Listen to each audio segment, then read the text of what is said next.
میں نے آپ حضرات کے سامنے قرآن مجید فرقان حمید کی ایک آیت اور پیارے نبی صلی اللہ علیہ وسلم کی ایک حدیث مبارکہ تلاوت کی ہے۔ دعا ہے کہ اللہ رب العزت مجھے حق سچ کہنے کی، اس پر مجھے اور آپ سب کو اللہ عمل کرنے کی توفیق نصیب فرمائے۔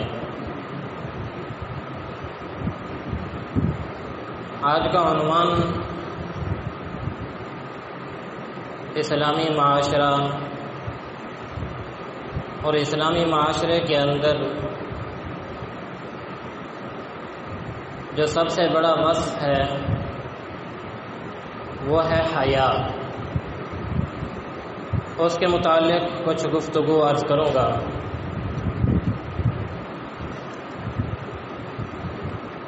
نبی کریم صلی اللہ علیہ وسلم نے ارشاد فرمایا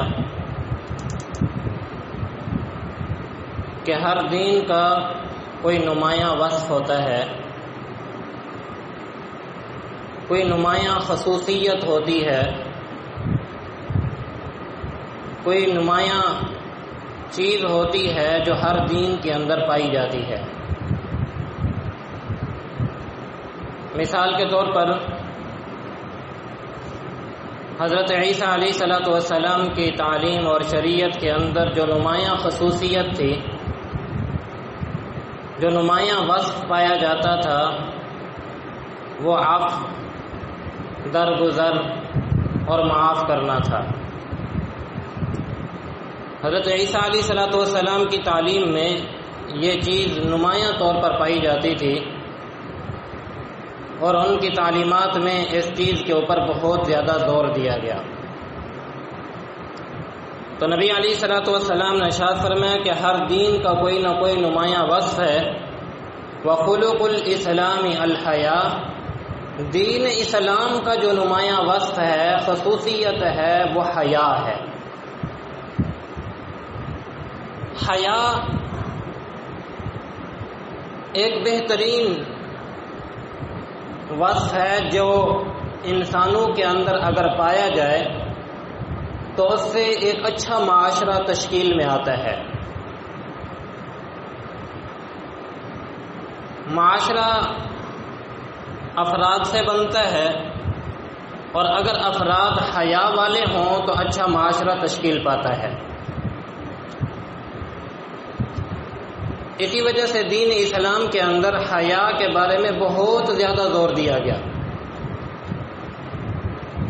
نبی علیہ السلام نے ارشاد فرمایا ان الحیاء والایمان قرناء جمیعا فاذا رفع احدهما رفع الاخر، کہ ایمان اور حیا دونوں اکٹھے ہوتے ہیں، جب ان میں سے ایک اٹھ جاتا ہے، یعنی اگر حیا ختم ہو جائے تو نبی علیہ السلام نے فرمایا رفع الاخر، تو دوسرا بھی ختم ہو جاتا ہے۔ حیا نہ رہے تو پھر ایمان نہیں رہتا، اور اگر ایمان نہ رہے تو پھر حیا بھی نہیں رہتی۔ دونوں چیزیں لازم اور ملزوم ہیں۔ حیا ہوگی تو ایمان بھی ہوگا، اور ایمان ہوگا تو حیا بھی ہوگی۔ اگر حیا نہیں تو ایمان ختم، اور اگر ایمان ختم تو پھر حیا بھی انسان کے اندر سے ختم ہو جاتی ہے۔ اسی وجہ سے یہ ایک ایسا خلق ہے، ایک ایسا وصف ہے جو ہر کلمہ گو مسلمان کے اندر ہونا ضروری ہے۔ جو بھی صاحب ایمان ہوگا، کلمہ گو شخص ہوگا، اس کے اندر حیا پائی جائے گی، اور اگر آپ دیکھیں اس کے اندر حیا نہیں تو پھر سمجھ لیجئے کہ اس کے اندر ایمان بھی نہیں۔ اور جب معاشرے کے اندر سے حیا ختم ہو جائے تو پھر وہ معاشرہ بے روح ہو جاتا ہے، بیمار معاشرہ بن جاتا ہے۔ جیسے جسم کے لیے روح ضروری ہے، اسی طرح اسلامی معاشرے کے لیے حیا ضروری ہے۔ اگر جسم کے اندر روح نہ ہو تو جسم مردہ ہوتا ہے، اسلامی معاشرے کے اندر حیا نہ ہو تو پھر وہ اسلامی معاشرہ نہیں رہتا، وہ بھی مردہ معاشرہ بن جاتا ہے۔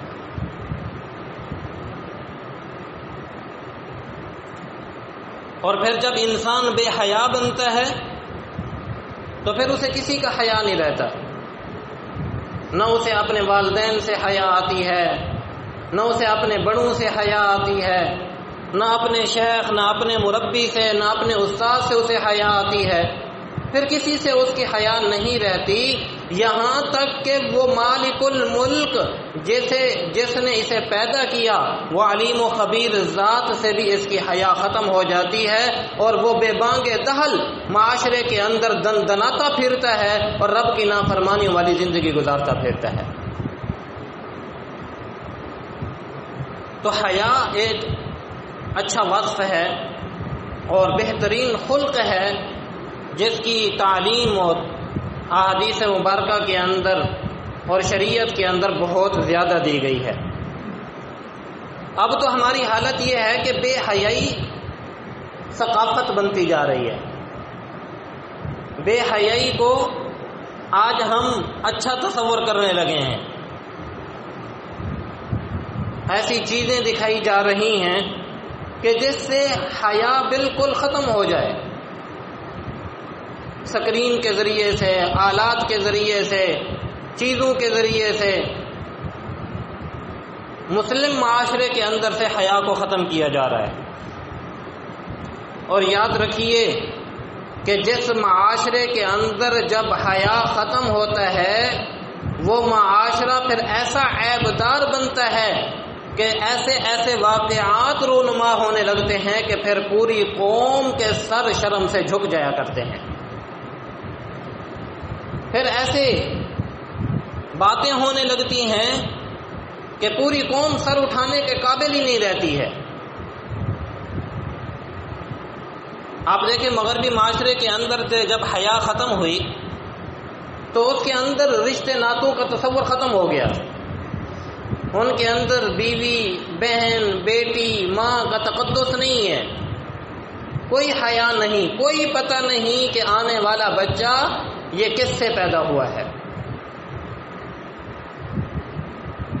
جب حیا ختم ہوتا ہے تو معاشرہ اس طرح بکھر جایا کرتا ہے، پھر وہاں پر پھر ازدواجی زندگیاں، گھریلو زندگیاں تباہ و برباد ہو جاتی ہیں، اور وہاں پر کوئی ایسا شوہر نہیں ہوتا کہ جو اپنی بیوی کو محبت دے سکے، کوئی ایسی بیوی نہیں ہوتی جو اپنے شوہر کو وفا دے سکے، کوئی ایسا بیٹا نہیں ہوتا جو اپنے باپ کی تعظیم کر سکے، جو ایسا باپ نہیں ہوتا جو اپنے بیٹے کے اندر حیا پیدا کر سکے۔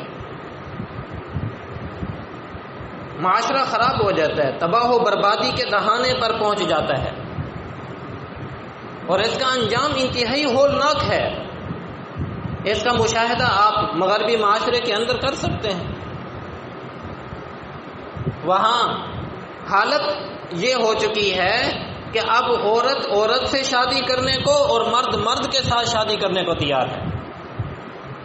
باقاعدہ اسمبلیوں کے اندر قوانین لائے جا رہے ہیں کہ جس کے اندر ان کو سر عام، کھلے عام فحاشی اور عریانی کی اجازت ہونے کے باوجود وہ اپنی اس تسکین کو پورا نہیں کر پا رہے تو اور راستے نکال کر وہ اپنی بہیمیت کو، اپنی بے فحاشی اور عریانی کو انتہائی عروج پر پہنچا رہے ہیں۔ کس قدر گندا معاشرہ ہو چکا ہے کہ ایک عورت اپنی تسکین کے لیے ایک مرد نہیں کئی مردوں کے پاس جاتی ہے اور شوہر اس کے بارے میں کچھ کہہ تک نہیں سکتا۔ بیٹی باپ کے سامنے عریانی اور فحاشی کے کام کرتی ہے لیکن باپ کو اختیار نہیں کہ بیٹی کے سامنے ہاتھ اٹھا سکے۔ کہ جب حیا ختم ہو جاتی ہے تو پھر یہی معاشرہ ہوتا ہے۔ خدارا ابھی سے اپنی اولادوں کے بارے میں، اپنے معاشرے کے بارے میں سوچئے کہ کہیں کل ہمیں بھی اپنی اولادوں کے سلسلے میں یہ نوبت نہ دیکھنی پڑ جائے کہ ہماری آنکھوں کے سامنے ہماری اولاد بے حیائی کرتی پھرے اور ہمارے اندر ہمت ہی نہ ہو کہ ہم اپنی اولادوں کو روک سکیں۔ جب اس طرح کا معاشرہ وجود میں آتا ہے تو پھر یاد رکھیے یہ جو واقعات رونما ہوتے ہیں یہ تو پھر کوئی واقعات ہی نہیں۔ اتنی آزادی کے باوجود ہر 40 سے 45 سیکنڈ کے درمیان وہاں پر مغربی معاشرے کے اندر جبری زنا ہوتا ہے، کیونکہ انہیں تسکین ہی نہیں حاصل ہوتی۔ حالانکہ وہاں اس معاشرے کے اندر مرد اور عورت باہمی رضامندی کے ساتھ جب چاہیں جس جگہ چاہیں جیسے چاہیں رہ سکتے ہیں، کوئی پابندی نہیں ان کے اوپر، لیکن اس کے باوجود وہاں پر معاشرہ اس قدر بگڑ چکا ہے، بے حیائی اس قدر عروج پر پہنچ چکی ہے کہ عورت اپنی تسکین کے لیے مردوں کو چھوڑ کر جانوروں سے بھی اپنی تسکین کو پورا کرنے میں لگی ہوئی ہے۔ یہ کیوں ہے؟ یہ اس وجہ سے کہ انسان جب بے حیا بن جاتا ہے تو پھر اسے کسی چیز کی حیا نہیں رہتی ہے۔ اسی کو نبی علیہ الصلوۃ والسلام نے ارشاد فرمایا ہے کہ آپ صلی اللہ علیہ وسلم نے ارشاد فرمایا ان مما ادرک الناس من کلام النبوۃ الاولی اذا لم تستحی فصنع ما شئت،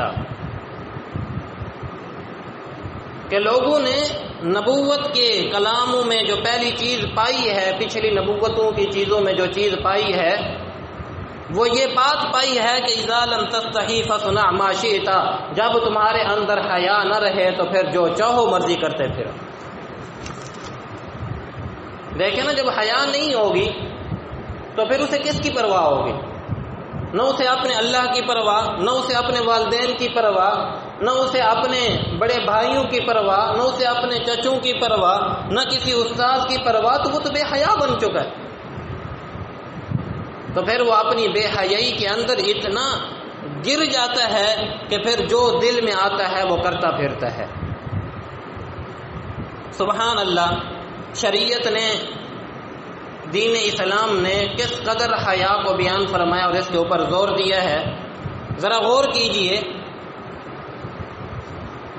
کہ باقاعدہ اللہ رب العزت نے قرآن مجید کے اندر سورہ نور، پوری ایک سورت کے اندر، یہ پوری سورت اس حیا کے ارد گرد گھومتی ہے۔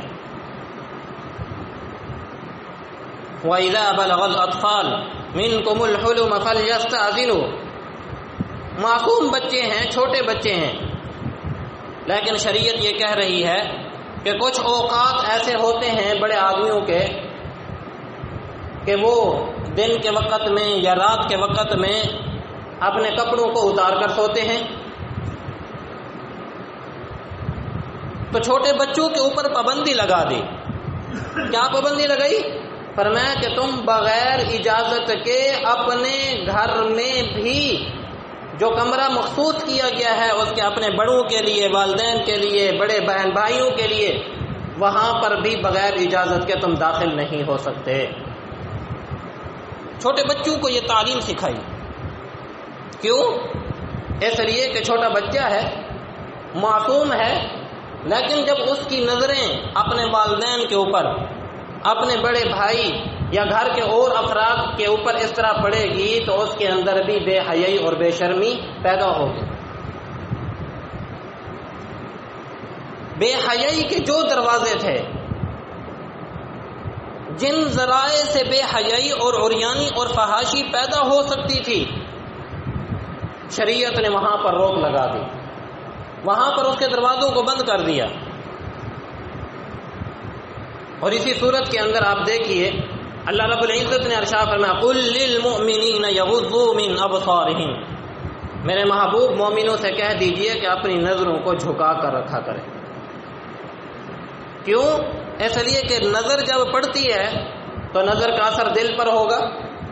جب آپ کسی خوبصورت چیز کو دیکھیں گے تو پھر اس کا اثر آپ دل پر لیں گے، دل کے اندر آپ کی خواہشیں پیدا ہوں گی، آپ کے اندر کی بہیمیت، آپ کے اندر سے وہ نفسانی تقاضے اٹھنا شروع ہوں گے، تو پھر کیا ہوگا کہ آپ گناہ کر بیٹھیں گے۔ تو شریعت نے روک لگا دی، اور یہ روک صرف مرد کے لیے نہیں لگائی، عورت کے لیے بھی لگائی۔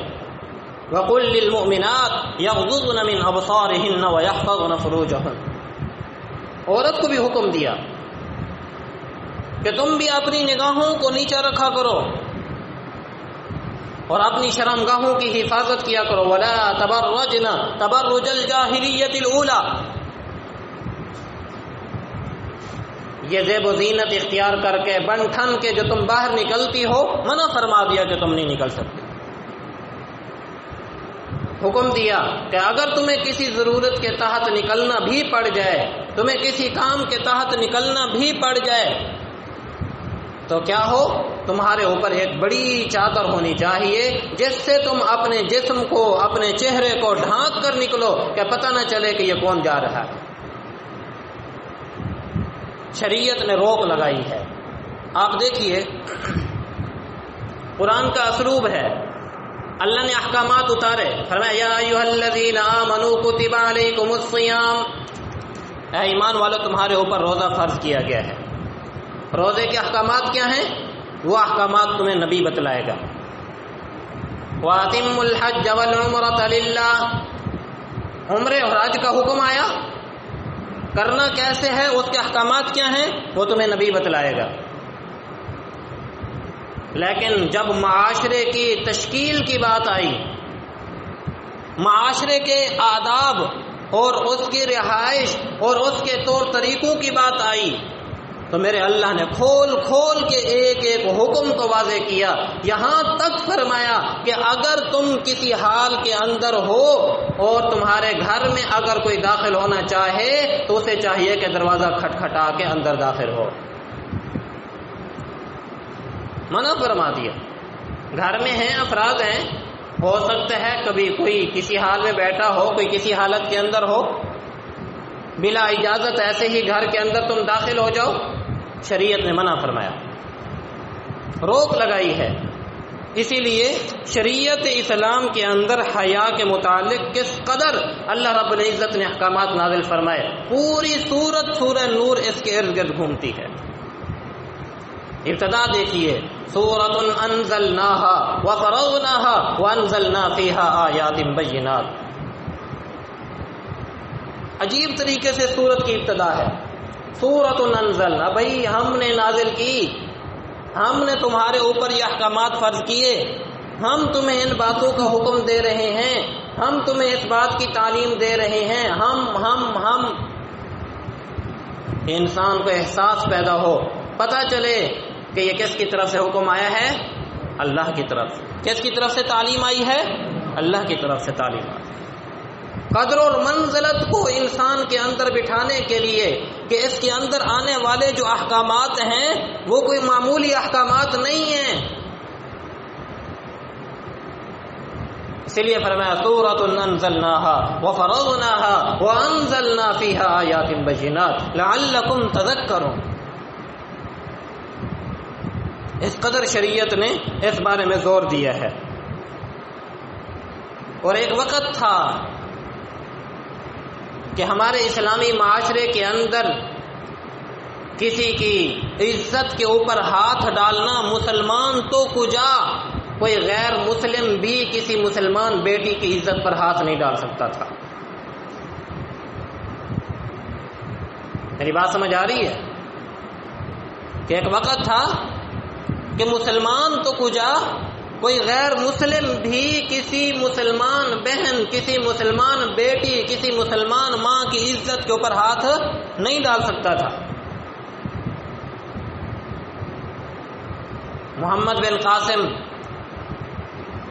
نوجوان ہے، خود نوجوان ہے، لیکن جب راجہ داہر نے مسلمانوں کے قافلے کو لوٹا اور اس کے اندر ایک عورت کی سر سے دوپٹہ کھینچا تو اس نے وہاں سے صدا لگائی تھی کہ کہاں ہیں ہمارے مسلمان حکمران کہ جو ہمارا اس سے بدلہ لے سکے.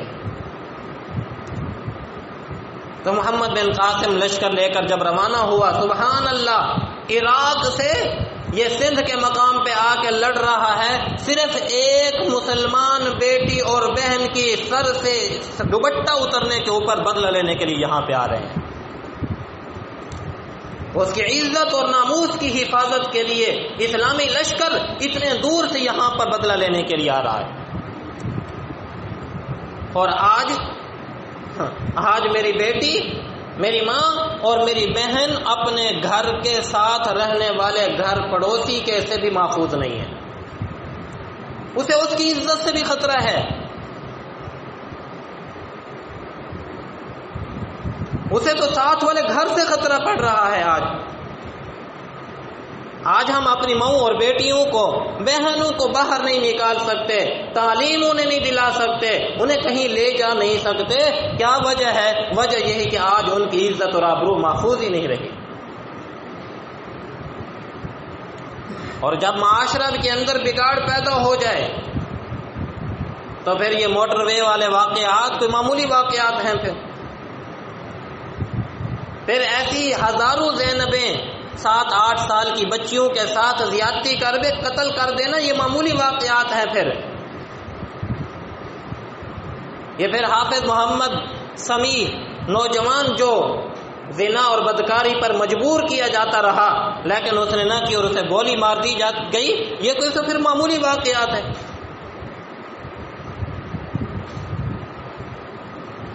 ہمارے معاشرے کے اندر یہ رہنے والے نوجوان یہ وہ سانپ بن چکے ہیں جس کو بچھو کاٹ لے تو باولا پن ہو کر کبھی ادھر منہ مارتے ہیں کبھی ادھر منہ مارتے ہیں کہ پھر جو نظر آتا ہے اس کے اوپر منہ ڈالتے ہیں۔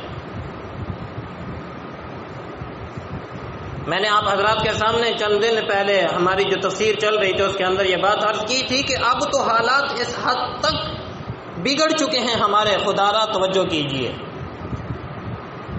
کہ ایک باپ اپنی بیٹی کو ظلم کا نشانہ، زیادتی کا نشانہ بناتا ہے، 6 ماہ 8 ماہ تک اس کے ساتھ بدکاری کرتا ہے اپنی بیٹی کے ساتھ، اور صرف خود نہیں اپنے ساتھ اور گنڈوں کو ملا کر اپنی بیٹیوں کے ساتھ، کہ اس سے بڑی گراوٹ معاشرے کے اندر اور کیا ہو سکتی ہے کہ ایک باپ اپنی بیٹی کے ساتھ اس قدر بدکاری کرتا ہو۔ مجھے بتائیں تاریخ اسلام کے اندر اس سے بڑی بات اور کیا ہو سکتی ہے؟ کیا تاریخ کے اندر ہم نے کوئی ایسا واقعہ سنا کہ جس کے اندر ایک باپ اپنی بیٹی کے ساتھ اس طرح بدکاری کرتا ہوا پکڑا جائے؟ یہاں تک آج ہم گر چکے ہیں، اس قدر آج ہم اخلاقی پستیوں کے اندر پڑے ہوئے ہیں،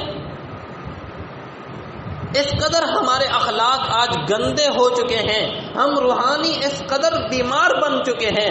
خدا کی قسم آج ہمارا معاشرہ ایک گندا ہوا، ایک سڑا ہوا کچرا نظر آتا ہے، گند سے بھرا ہوا معاشرہ نظر آتا ہے۔ یہ اسلامی معاشرہ نہیں ہے۔ اسلامی معاشرہ تو وہ اسلامی معاشرہ تھا، سبحان اللہ، کہ ایک بیٹی کی عزت کی خاطر ایک بہت بڑا لشکر لے کر آنے والا وہ نوجوان، ہاں وہ بھی نوجوان تھا، 17-18 سال 20-22 سال کی جو عمر ہے۔ شاہ عبدالعزیز محدث دہلوی رحمۃ اللہ علیہ کے پاس ایک طالب علم پڑھنے کے لیے آتا تھا، تو اس کے جسم سے عجیب سی خوشبو مہکتی تھی۔ حضرت شاہ عبدالعزیز محدث دہلوی رحمۃ اللہ علیہ نے اس نوجوان سے ایک مرتبہ پوچھا کہ نوجوان، تیرے جسم سے یہ خوشبو ہر وقت مہکتی رہتی ہے، ایسی کون سی خوشبو تو لگاتا ہے جو ہر وقت ہی تیرے اندر سے خوشبو آ رہی ہے؟ آج تو ہم عطر خرید کے ہی تھک جاتے ہیں۔ اس نوجوان کی آنکھوں میں آنسو آ گئے، کہنے لگا استاد محترم آپ مجھ سے نہ پوچھتے تو خدا کی قسم کبھی میں اس راز کو ظاہر نہ کرتا۔ میں یہاں جب پڑھنے کے لیے آتا ہوں واپس جاتا ہوں تو راستے میں ایک گھر پڑتا ہے۔ ایک دن ایک بوڑھی عورت میرے پاس آئی اور مجھے کہنے لگی کہ میرے گھر کی مالکن بیمار ہے اور سخت تکلیف میں ہے، تم آ کر ذرا دم کر دو، نیک لگتے ہو، آ کر دم کر دو۔ میں نے اس کی تکلیف اور پریشانی کا سن کر چلو میں نے کہا گھر میں جا کر دم کر دیتا ہوں۔ جب میں گھر کے اندر داخل ہوا تو اس بوڑھیا نے باہر سے دروازہ بند کر دیا، اندر عورت چارپائی کے اوپر بن ٹھن کے بیٹھی ہوئی تھی، اور اس نے مجھے زنا کے اوپر، بدکاری کے اوپر مجبور کیا۔ تو مجھے اور کوئی بات نہ سوجھی کہ میں کیا کروں، تو میں نے اسے کہا کہ مجھے تقاضا آیا ہے، میں واش روم میں جانا چاہتا ہوں۔ سبحان اللہ، اپنے جسم کو گندا کرنا تو برداشت کر لیا، اپنی روح کو گندا کرنا برداشت نہ کیا۔ واش روم گئے اور واش روم کے اندر جتنا گند خرابہ پڑا ہوا تھا وہ سارا اپنے جسم کے اوپر مل لیا۔ باہر نکلے تو وہ عورت کہنے لگی یہ کسی بیوقوف کو لے کر آ گئی ہے، نکالو اس کو باہر، یہ تو پاگل نظر آتا ہے، دیوانہ نظر آتا ہے، مجنون نظر آتا ہے۔ استاد محترم، خدا کی قسم جب میں گھر پہنچا اپنے جسم سے وہ گندگی صاف کی، اس وقت سے اب تک میرے جسم کے اندر خوشبو مہکتی ہے۔ اور یہ پھر بابا مشکی کے نام سے مشہور ہوئے، اللہ کے ولی بنے۔ ایک وقت وہ بھی تھا کہ ہمارے نوجوان بچے اس طرح اپنی عزتوں کی، اپنی روحانیت کی اس طرح حفاظت فرمایا کرتے تھے، اور آج ہمارا معاشرہ کس قدر گندا، ہماری سوچیں اور ہمارے اخلاق کس قدر گراوٹ کا شکار ہو چکے ہیں کہ ایک باپ گھر کے اندر رہنے والی جوان بیٹی کے ساتھ بدکاری کرتے ہیں۔ صد افسوس کی بات ہے، پھر ایسے ہی واقعات ہوتے ہیں جس کی وجہ سے انسان کا سر صرف رب کے سامنے نہیں مخلوق کے سامنے بھی جھک جاتا ہے۔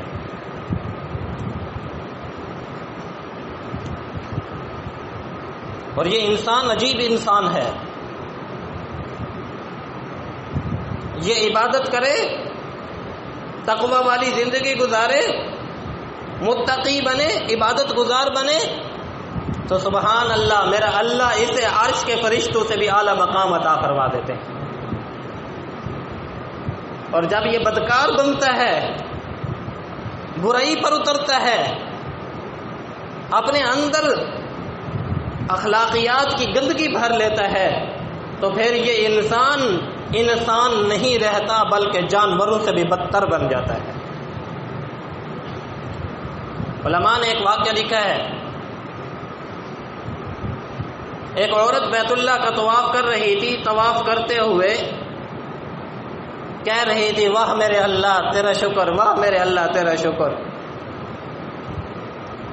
کسی نے اس سے پوچھا کہ اللہ کی بندی طواف کر رہی ہے، یہ تو جملے کہہ رہی ہے پورے 7 چکروں میں، تو نے یہی کہا واہ میرے اللہ تیرا شکر، واہ میرے اللہ تیرے شکر، تیری قدرت۔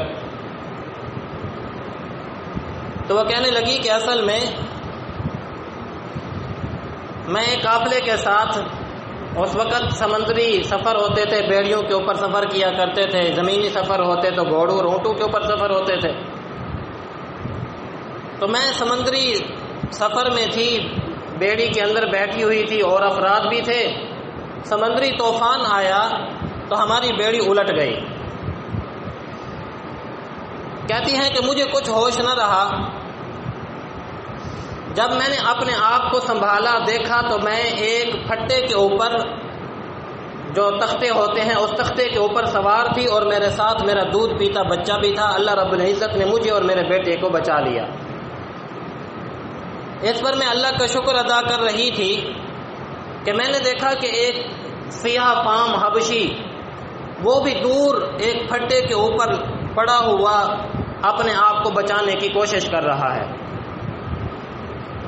تو بہرحال اس نے جب مجھے دیکھا تو اسے بھی کچھ سہارا ہوا، اور پانی کو کراس کرتے کرتے، طے کرتے کرتے میرے قریب آیا، اور میرے ہی پھٹے کے اوپر آ کر وہ بھی کھڑا ہو گیا۔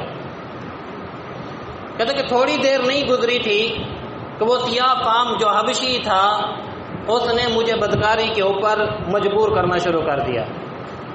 میں نے اس ظالم سے کہا خدا کے بندے، ابھی ہم موت کے منہ سے نکلے ہیں، موت کو اپنی آنکھوں سے دیکھ چکے ہیں، اور ابھی بھی ہماری حالت، یہ پوزیشن ایسی نہیں، ابھی بھی ہم سمندر کے اندر ہی ہیں اور ایک پھٹے کے اوپر تیر رہے ہیں، اور تو مجھے گناہ کی دعوت دے رہا ہے۔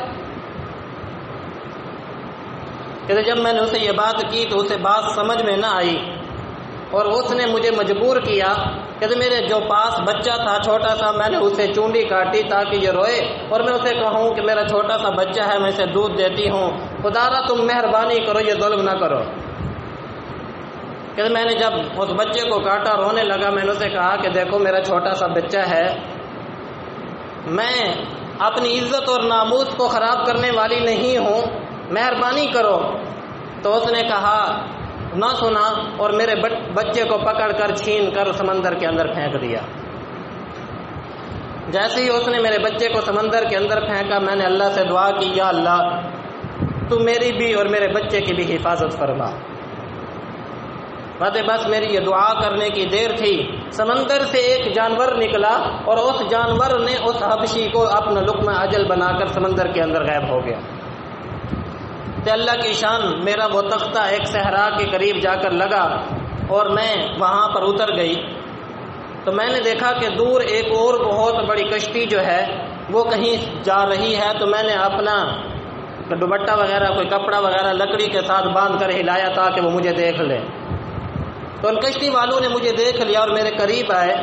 تو میں جب کشتی کے اندر داخل ہوئی تو میں کیا دیکھتی ہوں کہ میرا وہ معصوم سا بچہ جسے اس نے سمندر کے اندر پھینکا تھا، ایک عورت اسے اپنے گود میں لیے ہوئے چپ کرا رہی تھی۔ تو میں جیسے ہی داخل ہوئی بڑے حیران ہوئی، میں نے اس عورت سے کہا کہ یہ بچہ تو میرا ہے۔ وہ کہنے لگی کہ تمہارا بچہ یہ کیسا ہو گیا؟ میں نے اسے کہا کہ یہ میرا ہی بچہ ہے۔ کہا کہ تمہارا بچہ کیسے ہے؟ تو پھر انہیں میں نے اپنا سارا واقعہ سنایا، تو واقعہ سن کر بڑے حیران ہوئے، کہنے لگے کہ اچھا تو نے واقعہ سنایا تو ہم تمہیں اس سے بھی بڑا حیران کن واقعہ سناتے ہیں۔ کہتے ہیں کہ جیسے ہی ہم نے اپنی کشتی سمندر کے اندر ڈالی تو سامنے ایک بہت بڑا جانور آ کے کھڑا ہو گیا اور اس کے منہ کے اندر یہ بچہ تھا، اور ہمیں یوں لگا کہ یہ جانور ہمیں یہ کہنا چاہتا ہے کہ اس بچے کو لے جاؤ گے تو پھر تمہیں آگے جانے دیا جائے گا، وگرنہ آگے جانے کی اجازت نہیں۔ تو ہم نے اس بچے کو لے لیا۔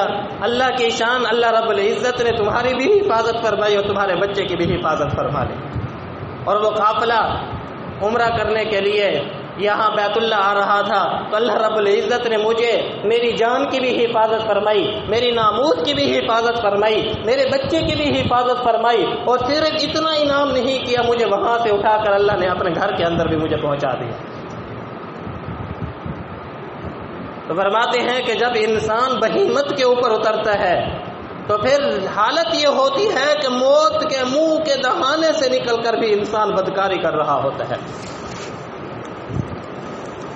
جب انسان کے اخلاق اچھے ہوں، انسان کے عادات اور اطوار اچھے ہوں، تو پھر یہ انسان ملائکہ سے بھی افضل بن جاتا ہے۔ اس لیے اپنے اندر، اپنے معاشرے کے اندر حیا پیدا کیجیے۔ حکومتوں سے امید نہ رکھیے کہ وہ کوئی ایسا بل، ایسا کوئی اسلامی قانون لائیں گے کہ جس کی وجہ سے بے حیائی ختم ہو جائے گی، ایسی حکومتوں سے امید نہ رکھیے۔ ہاں اللہ کی رحمت ہو جائے تو یہ الگ بات ہے، اللہ انہیں توفیق عطا فرمائے، وگرنہ تو حالت یہ کہ اسمبلی کے اندر بحثیں ہوتی ہیں جی یہ اسلامی قانون جو سزاؤں کے متعلق ہے، زنا کے متعلق، چوری کے متعلق، قصاص کے متعلق، یہ تو کہتے ہیں کہ الٹا فساد کا سبب ہے، نعوذ باللہ من ذالک۔ اللہ کے بنائے ہوئے قوانین کے متعلق کہتے ہیں اس کو تو ہم کر ہی نہیں سکتے۔ ہماری حالت تو یہ بن چکی ہے، اور یہ ہمارے منتخب شدہ وزراء اور ممبران جب اسمبلیوں کے اندر بیٹھتے ہیں تو قرآن اور سنت کی استہزاء۔ ہونا تو یہ چاہیے تھا کہ جب اس طرح کے واقعات ہوئے، قرآن مجید اس بارے میں کیا کہتا ہے؟ الزانیۃ والزانی فاجلدوا کل واحد منہما 100 جلدہ۔ جب کوئی مرد یا کوئی عورت زنا کرے، بدکاری کرے، تو پھر اسے 100 کوڑے لگائے جائیں۔ یہ اس صورت میں ہے کہ جب غیر شادی شدہ مرد اور غیر شادی شدہ عورت اس طرح کا کام کرے۔ 100 کوڑے مارنا کوئی معمولی بات نہیں، جب لگے تھے تو پھر پتہ چل جاتا ہے کہ کوڑے کیا ہوتے ہیں۔ حضرت امام احمد ابن حنبل رحمۃ اللہ علیہ کو روزانہ کوڑے لگائے جاتے تھے خلق قرآن کے مسئلے کے بارے میں، اور امام احمد ابن حنبل رحمۃ اللہ علیہ فرماتے ہیں کہ روزانہ کے 17 کوڑے ایسے ہوتے تھے کہ اگر وہ کوڑے کسی اونٹ کے اوپر پڑتے تو وہ بھی 2 کوڑے برداشت نہ کر سکتا اور وہیں پر مر جاتا۔ اس قدر سخت سزا شریعت نے رکھی ہے۔ کیوں؟ اس وجہ سے کہ یہ ایک صرف مسئلہ ایک فرد کا نہیں ہے، یہ مسئلہ صرف ایک انسانیت کا نہیں ہے، ایک انسان کا نہیں ہے، یہ مسئلہ پورے معاشرے کا ہے۔ جب ایک انسان اس طرح عریانی اور فحاشی کے اندر پڑھ کر بدکاری والا کام کرتا ہے تو سمجھ لیجئے کہ پورا معاشرہ اس کے اس بد اخلاقی جرم کی وجہ سے اس کی زد کے اندر آ جاتا ہے۔ پھر کسی کی عزت، کسی کی بیٹی، کسی کی بہن محفوظ رہ ہی نہیں سکتی ہے۔ پھر سبحان اللہ، یہ تو ایک نوجوان کا واقعہ جو شاہ عبدالعزیز محدث دہلوی رحمۃ اللہ علیہ کا سنا ہے۔ ہزاروں واقعات ایسے ہمارے اسلامی تعلیمات کے اندر بڑے پڑے ہیں۔ حضرت یوسف علیہ الصلوۃ والسلام نوجوان بھی ہیں، حسین بھی ہیں، اور وقت کی ملکہ ہے زلیخا، حضرت یوسف علیہ الصلوۃ والسلام کو بدکاری کی دعوت دے رہی ہے۔ لیکن قربان جائیے نا، تربیت بھی تو تربیت ہوتی ہے۔ کیا کہنے لگے؟ قال رب السجن احب الی، کہ اللہ میں قید میں پڑ جانے کو، کوٹھڑی میں چلے جانے کو پسند کرتا ہوں، روکھی سوکھی کھا لوں گا، تکلیف قید خانے کے اندر برداشت کر لوں گا، پریشانی برداشت کر لوں گا، لیکن زنا جیسا کام، بدکاری جیسا کام، بد اخلاقی والا کام مجھ سے نہیں ہو سکتا، میں یہ کرنے کو تیار نہیں۔ ہاں، ایک وقت تھا کہ جب یہ چیزیں تو پسند تھیں، لیکن بدکاری کا ہو جانا، بدکاری کا کر لینا یہ قطعاً پسند نہیں تھا۔ اسی وجہ سے تو وہ زلیخا کی جو آنے والی سہیلیاں تھیں کیا کہنے لگی؟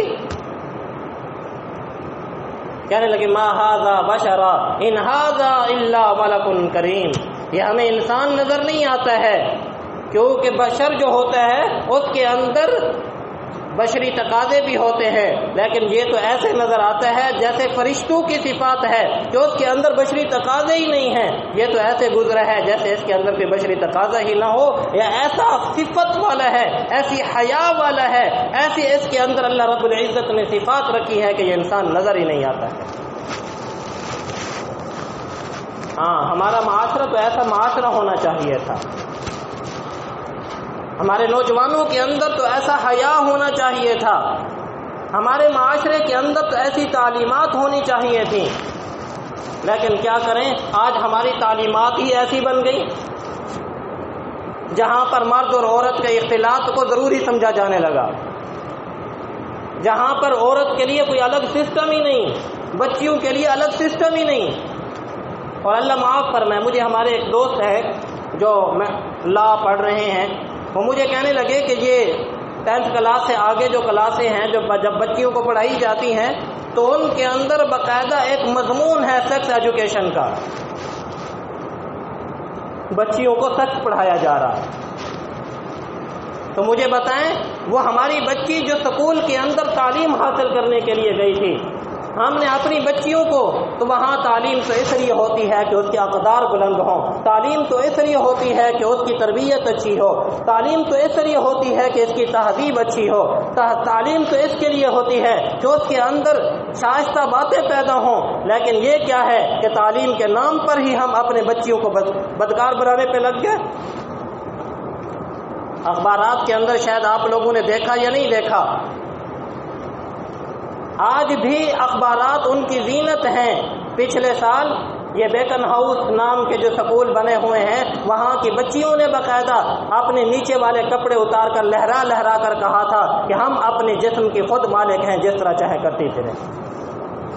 مجھے بتاؤ، وہ ہماری بیٹیاں نہیں سکول میں علم حاصل کرنے کے لیے گئیں؟ ایک حیادار عورت کیا اپنے جسم کے، وہ تو اپنے جسم کے اوپر والے کپڑے کسی مرد کو دکھانے کو تیار نہیں، اور یہ میڈیا کے سامنے اپنے نیچے والے کپڑے لہرا لہرا کے کہہ رہی ہیں۔ کیا اس سے بڑی ہمارے پاکستان کے اوپر اس سے بڑی آفت کیا ہو سکتی ہے؟ یہ ہمارے تعلیمی ادارے، یہی وہ کچھ تعلیم دے کر ہماری بچیوں کو، اور پھر باقاعدہ طور پر ہمارے ملکوں کے اندر ان چیزوں کو سپورٹ کر کے ہمارا جسم ہماری مرضی کے نعرے لگوائے جاتے ہیں۔ جسم فروشی کو فروغ دیا جا رہا ہے، اور یعنی اور فحاشی کو مسلمانوں کے اندر فروغ دیا جا رہا ہے۔ جب اس طرح کا فروغ ہو تو پھر مجھے بتائیں موٹر وے جیسے واقعات ہوں گے یا نہیں ہوں گے؟ پھر زینب جیسی چھوٹی چھوٹی بچیوں کے ساتھ ریپ کرنے کے بعد اس کے قتل کے واقعات ہوں گے یا نہیں ہوں گے؟ جب ہم نے خود ہی ان کو ان چیزوں پر ابھارا ہے تو پھر ہم کیوں کہتے ہیں کہ ہم یہ کام نہیں کر سکتے؟